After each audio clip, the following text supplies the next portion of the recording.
நான் போய் பார்க்கும்போது எங்கள் அக்காவுக்கு மூச்சு பேச்சு இல்லை.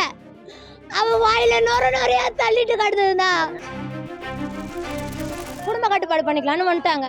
குடும்ப கட்டுப்பாடு பண்ணிட்டாங்க. வயிறு பெருசுங்கனால கொஞ்சம் நீட்டாக கிழிச்சு விட்டாங்க. அது வந்து சீல் வச்சிருச்சு. சீல் வச்சு அதை சரி பண்ணி திரும்ப கையை விட்டு குடஞ்சி வார்டுலேருந்து ஓடிடுறாங்க செக்யூரிட்டி அக்கா. உங்கள் அக்காவுக்கு வலிப்பு வந்துருச்சு பாப்பா, உங்கள் அக்கா மூச்சு இல்லை பாப்பான்னு சொன்னது. உயிர் இல்லைண்ணா எங்களுக்கு. ஆம்புலன்ஸ் ஏற்றுனாங்களா? பேஷண்ட் கூட ஒரு அட்டெண்டர் போகணுமா இல்லையா? எந்த ஆம்புலன்ஸ் சும்மா வருது? எங்கள் அக்கா கூட ஒரு அட்டெண்டரை கூட இட்டுட்டு போகல. அங்கே நர்ஸுக்கு வேலை கிடையாது, டாக்டருக்கு வேலை கிடையாது, பாத்ரூம் கழுவுற ஆயாமாக்கு தான் வேலை.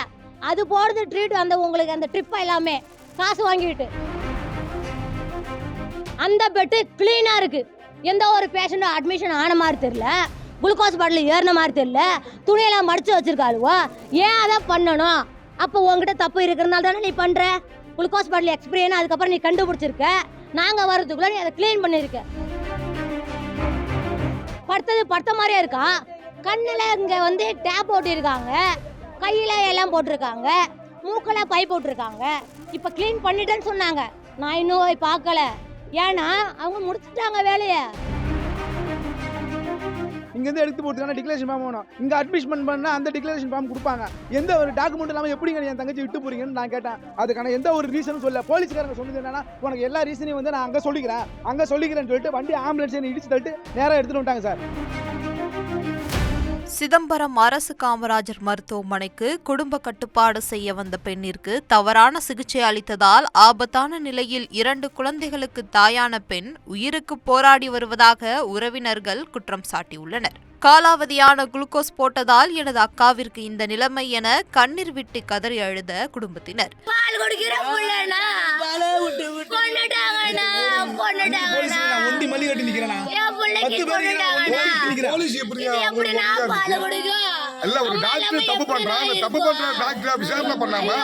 போலீஸ்காரங்க எங்களையா அடிக்கணும்.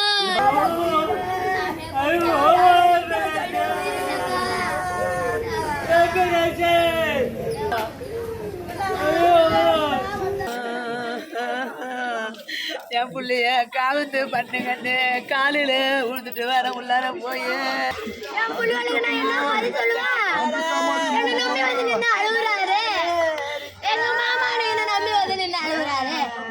எங்க குடும்பத்தை நம்பி வந்தாரு. குடும்ப கட்டுப்பாடுக்காக இங்க இட்டுட்டு வந்தேன். இந்த ஹாஸ்பிட்டல் இட்டு இல்ல, ஜிஹெச்ல இட்டு வந்தேன். என் அக்காவுக்கு குழந்தை பிறந்து ரொம்ப நாள் ஆகுது.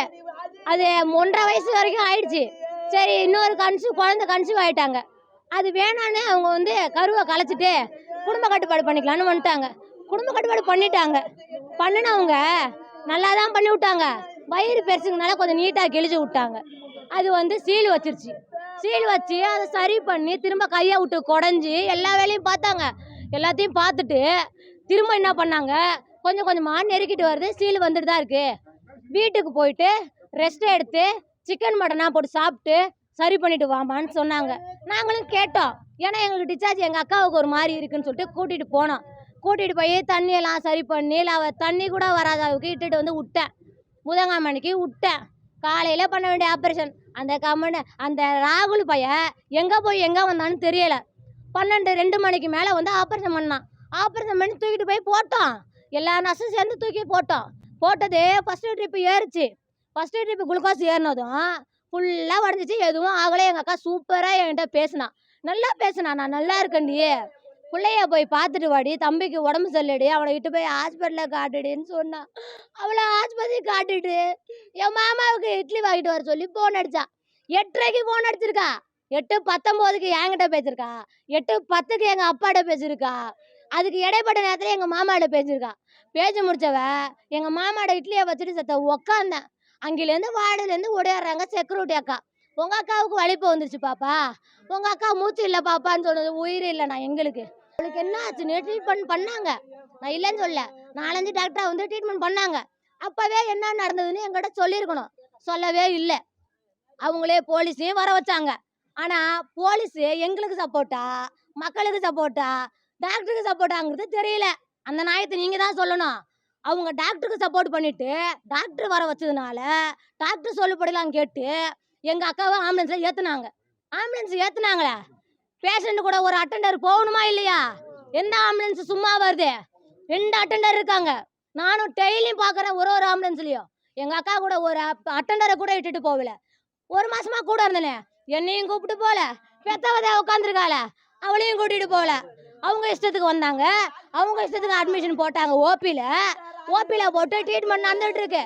இப்பயும் நடந்துகிட்டு இருக்கா, போய் புழுகுறாங்க. ஆனால் அட்மிஷன் பண்ணுறது ஒரு ஆள், அவங்களுக்கு பொறுப்பேற்றுக்கிறது நாங்களா? ரிட்டன் இப்போ போய் ரீதையல் போடும்போது 2 குளுக்கோஸ் பாட்டில் எடுத்து வந்து வச்சுருந்தாங்க. ஒரு குளுக்கோஸ் பாட்டில் தூக்கி போட்ட ஆயாமா தான் அந்த இடத்துல வேலை பார்க்குறாங்க. அங்கே நர்ஸுக்கு வேலை கிடையாது, டாக்டருக்கு வேலை கிடையாது, பாத்ரூம் கழுவுற ஆயாமாக்கு தான் வேலை. அது போடுறது ட்ரீட், அந்த உங்களுக்கு அந்த ட்ரிப்பை எல்லாமே காசு வாங்கிட்டு தூக்கி போட்டவங்க 200 ரூபா காசு வாங்கிட்டு ட்ரிப்பு போட்டு விட்டு போகிறாங்க. அந்த லட்சத்தில் போகுது அந்த ஹாஸ்பிட்டலு. ஆனால் நான் போய் பார்க்கும்போது எங்கள் அக்காவுக்கு மூச்சு பேச்சு இல்லை. அவன் வாயில நொறையா தள்ளிட்டு கட்டுதுன்னா. அடுத்த சிங்கிள் நான் போய் ட்ரெஸ் எடுக்க என் அண்ணனும் என் தம்பி அனுப்பினேன். 2 பேரும் போய் துணி எடுக்க போகிற போது அந்த பெட்டு கிளீனாக இருக்குது. எந்த ஒரு பேஷண்ட்டும் அட்மிஷன் ஆன மாதிரி தெரியல, குளுக்கோஸ் பாட்டில் ஏறின மாதிரி தெரியல, துணியெல்லாம் மடித்து வச்சுருக்காளுவோ. ஏன் அதை பண்ணணும்? அப்போ உங்ககிட்ட தப்பு இருக்கிறதுனால தானே நீ பண்ணுற. குளுக்கோஸ் பாட்டில் எக்ஸ்பிரியன் அதுக்கப்புறம் நீ கண்டுபிடிச்சிருக்க, நாங்கள் வர்றதுக்குள்ளே நீ அதை க்ளீன் பண்ணியிருக்க. ஏன் அதை பண்ணணும்? சரி, இட்டுட்டு வந்தீங்களே, இங்கே வந்து சேர்த்தீங்களே, என்ன இங்கே சுச்சுவேஷன்? இங்கே உள்ள நர்ஸு டீச்சர், இங்கே உள்ள நர்ஸு டாக்டர் என்ன பண்ணாங்க? வந்த பேஷண்ட்டுக்கு உயிரை காப்பாற்றுவாங்களாம், உடனே ட்ரீட்மெண்ட் பண்ணாங்களாம். அவங்களுக்கு என்ன அவசரம், என்ன ஆச்சு, ஏது ஆச்சுன்னு ட்ரீட்மெண்ட் பார்த்துக்கிட்டே கேட்கலாம்ல. எதனால அந்த இன்ஃபெக்ஷன் ஆச்சு, எதனால நுரை வந்துச்சு, எதனால மூச்சு போச்சுன்னு கேட்கல. அவங்க பாட்டுக்கு ஒரு ட்ரீட்மெண்ட் கொடுத்தாங்க, மூச்சை மட்டும் கொடுத்தாங்க, ஆக்சிஜன் கொடுத்துருக்காங்க. இப்போ வரைக்கும் எந்த ஒரு முடிவும் சொல்லலை. ஆக்சிஜன் கொடுத்துட்டு இந்த ஹாஸ்பிட்டலுக்கு எவ்வித சம்மந்தமும் இல்லைன்னு எங்கிட்ட கையெழுத்து கேட்குறாங்க. எந்த மூமெண்ட்டும் தெரிலண்ணா, படுத்த மாதிரியே இருக்கா. கண்ணில் இங்கே வந்து டேப் போட்டிருக்காங்க, கையில் எல்லாம் போட்டிருக்காங்க, மூக்கில் பை போட்டிருக்காங்க. இப்போ க்ளீன் பண்ணிட்டேன்னு சொன்னாங்க. நான் இன்னும் போய் பார்க்கல. ஏன்னா அவங்க முடிச்சுட்டாங்க வேலையை. எங்களை கையெழுத்து மட்டும் தான் கேட்குறாங்க. நான் கையெழுத்து போட மாட்டேன். எனக்கு வேண்டியது இந்த 3 பேர் வந்து கையெழுத்து போட்டு வாங்கினாதான் இவளை அவள் நல்லா இருந்தா நான் வேற ஹாஸ்பிட்டல் பார்த்துப்பேன். அவள் இல்லைன்னா அப்பதான் எடுத்துட்டு போவேன். பார்த்தீங்கன்னா குடும்ப கட்டுப்பாடு ஆப்ரேஷனில் சேர்த்துது. கையில் இது மாதிரி போட்டு நடந்தது எல்லாத்தையும் பாப்பா சொன்னாங்க. நான் அப்போ தான் வந்தேன். பிரச்சனை இதுமாரி உள்ளே இருந்து இது மாதிரி பிரச்சனைன்ட்டு வந்தவுடனே நான் கேட்டேன், என்ன பாப்பா நடந்துன்னு எல்லாத்தையும் என்கிட்ட சொன்னாங்க. சொன்ன பிறகு நான் வந்து அங்கே சத்தம் போட்டுட்டு பேசிக்கிட்டே இருக்கோல என்ன செஞ்சுட்டாங்க, டக்குன்னு ஆம்புலன்ஸ் வர சொன்னாங்க. ஆம்புலன்ஸ் எதுக்கு வருதுன்னு நான் கேட்டேன். ஆம்புலன்ஸ் வந்து எதுக்கு வருதுன்னு சொல்லவே இல்லை, கடைசி வரைக்கும் சொல்லல. டக்குன்னு அந்த ஒரு 10 நிமிஷம் 20 நிமிஷம் டக்குன்னு சைடு பேக் சைடு கதவு ஓப்பன் பண்ணாங்க. பாப்பா விட்டு வந்தாங்க. நான் ஏற்ற விடல, ஆம்புலன்ஸ் கதவு சாத்திட்டு சண்டை வாங்கினேன். 10-20 போலீஸ் வந்து நின்னாங்க.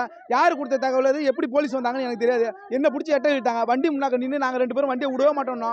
வண்டி எடுத்தினா டிரைவர் அடிப்பண்ண எப்படியா சொன்ன, வண்டி எடுக்காதீங்க, எனக்கு வந்து இங்கேருந்து எடுத்துகிட்டு போகிறீங்க, டிக்ளரேஷன் ஃபார்ம் வேணும், இங்கேருந்து எடுத்து போட்டுக்கான டிக்ளரேஷன் ஃபார்ம் வேணும், இங்கே அட்மிஷன் பண்ணால் அந்த டிக்ளரேஷன் ஃபார்ம் கொடுப்பாங்க, எந்த ஒரு டாக்குமெண்ட் இல்லாமல் எப்படிங்க என் தங்கச்சி விட்டு போகிறீங்கன்னு நான் கேட்டேன். அதுக்கான எந்த ஒரு ரீசனும் சொல்ல. போலீஸ்காரங்க சொன்னது என்னன்னா, உனக்கு எல்லா ரீசனையும் வந்து நான் அங்கே சொல்லிக்கிறேன்னு சொல்லிட்டு வண்டி ஆம்புலன்ஸ் இடிச்சு தள்ளிட்டு நேராக எடுத்துகிட்டு வந்துட்டாங்க சார். நான் வந்து சாலை மறியல் பண்ணதான். சாலை மறியல் எதுக்கு பண்ணேன்னா வந்து ரோட்டில் உட்காந்தவொன்னா இதுமாரி பண்ணிட்டாங்க, எந்த டாக்குமெண்ட் கொடுக்காம என் தங்கச்சி விட்டுட்டு போயிட்டாங்க. சாலை மறியல் பண்ணிருக்கு. கிட்டத்தட்ட ஒரு 20-25 போலீஸ் அங்கே வந்துட்டாங்க. வந்து என்ன செய்யறாங்க, என்னை பிடிச்சி இழுக்கிறாங்க. சார் என் தங்கச்சிக்கு நியாயம் கிடைக்காம இங்கேருந்து நான் நவர மாட்டேன். இது என்ன பண்ணீங்க, என்ன டாக்குமெண்ட் இருக்கு அவங்கள்ட்ட, எல்லாம் என்ன ட்ரீட்மெண்ட் பண்ணீங்க, அதுக்கான லிஸ்ட் எங்க, ஒரு ட்ரீட்மெண்ட் எவ்வளோ சீட்டு எழுதிங்களா, அந்த சீட்டு எங்கன்னு எல்லாத்தையும் கேட்டேன். எல்லாம் நான் அங்கே தந்துக்கிறேன், இப்போ எதுவும் தர முடியாது. உடனே என்ன செஞ்சாங்க, என்னை பிடிச்சி அடிச்சு வண்டியில் ஏற்றுனாங்க சார். இதான் சார் நடந்தது. அதுக்கப்புறம் என்ன ஹாஸ்பிட்டலுக்கு நாங்கள் வந்து பார்த்தோம் சார். தவிர்க்க முடியாத தம்ப்நெயில்ஸ், கலக்கலான கண்டென்ட்ஸ், சினிமாவும் சீரியஸ் பிரச்சனைகளும், பல வருடங்கள் இடைவெளிக்கு பிறகு இந்த படத்துல ஒரு கலகலப்பும் கைகலப்பும், me too love you thank you அவருக்கு அந்த மாஸ் ஏத்துறது போயிட்டே தான் இருக்காரே தவிர பிரேக்கே இல்லாமல் பிரேக்கிங் நியூஸ் சொல்லும் தந்தி டிவி ஆப். இன்ஸ்டா தலைமுறை வரை இறங்கி அடிக்கும் தந்தி டிவியின் டிஜிட்டல் எக்ஸ்க்ளூசிவ். அது தண்ணிக்குள்ள போகும்போது ஹேங் ஆயிடுச்சு. உங்களுக்கு விஜய் சார் எந்த அளவுக்கு ரொம்ப பிடிக்கும்? Of course, Malayalis are huge Vijay sir fans. 2 பேருமே ரொம்ப பிடிக்கும் எனக்கு. தந்தி டிவி ஆப்பை இலவசமா டவுன்லோட் செய்யுங்க. ஃபாலோ பண்ணுங்க, சப்ஸ்கிரைப் பண்ணுங்க, என்ஜாய் பண்ணுங்க.